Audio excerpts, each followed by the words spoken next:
Okay, peeps, welcome back. So today we're going to be talking about dividend investing versus growth investing.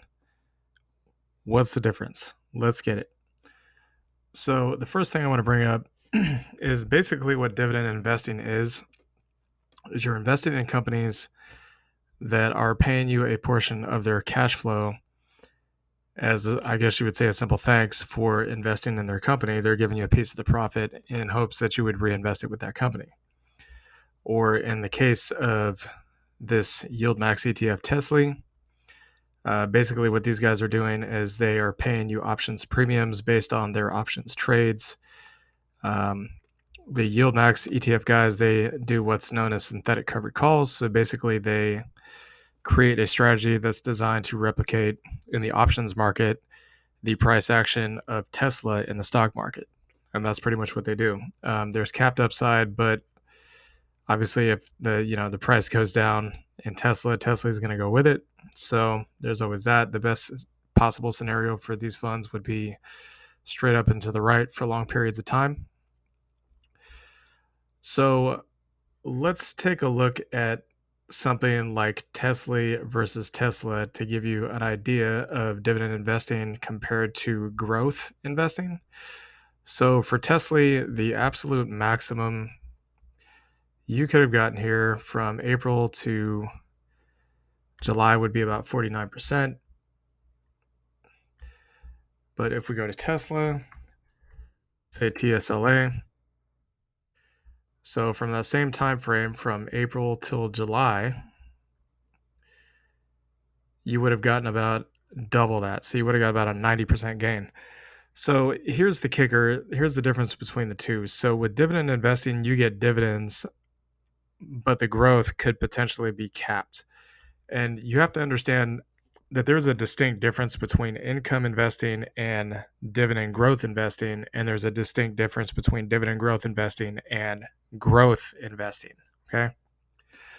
So anything to do with producing dividends is basically it pays you a dividend. When we're talking about growth investing here, we're talking about something that has strictly upside appreciation. There is no cash flow payment to you in your account every month, every quarter. Okay. So a dividend growth stock would be like, we'll say Pepsi, for example. So this does pay a dividend, but it also has growth potential. Now, if we take similar time frames, we'll say April till basically the peak here. If you go back to the peak, so we'll say April to the peak here, you get about a 7% gain. And again, you're getting paid dividends every quarter from Pepsi.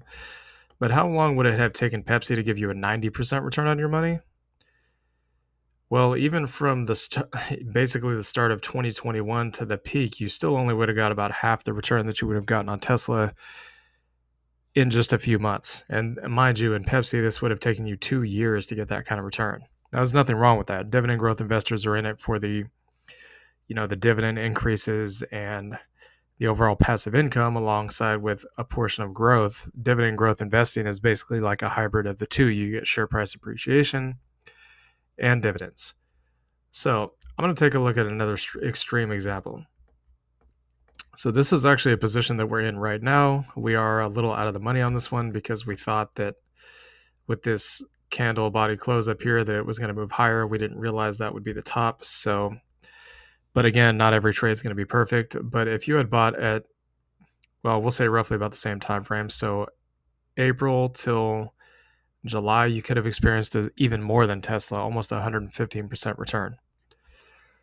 So let's take a couple hypothetical examples here.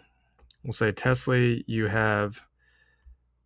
we'll say you have, I don't know, 10,000 in Tesla. Okay. So 10,000 divided by 13.32. And we got the dividend payment here. So 59 cents. You would have gotten 59 cents. We'll say you got that for 3 months. Okay. So you got 1,328 over the last 3 months for your 10K invested. Now, in terms of share price, we already know that the price of Tesla went up about 50%. So you add another roughly 5K on top of that. So your total return over 3 months would have been $6,328 in terms of capital appreciation. Now, TSLA, once again, we'll do the measurement here from April to July, so you get about a 90% return. So keep in mind, we're going to put the same amount of money in, but there is no dividend payment from Tesla because they don't pay a dividend. They're one of the mega cap tech stocks that just simply don't pay a dividend, and that's fine. But as you can see here, your price appreciation on Tesla would have outperformed Tesla in both dividends and price appreciation. Now, if I had taken something like the SoundHound example, for example, which is a smaller AI tech company that we're currently positioned in for either the short, medium, or long term, we're not sure yet. And you basically would do times 1.15, which is 115%, you would have more than doubled your money. So what is the point I'm trying to illustrate here? Well, with dividend investing, you get your passive income grows over time. You get that security. You have extra income coming on the side from your job, so you don't need to worry so much about whether you get fired or laid off. It can help pay for extra bills.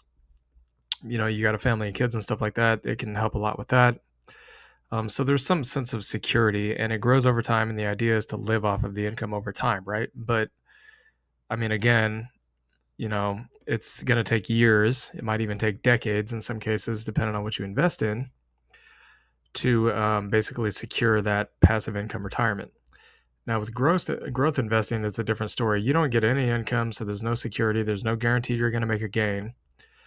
But with the gains that you make, they could be life-changing amounts of money.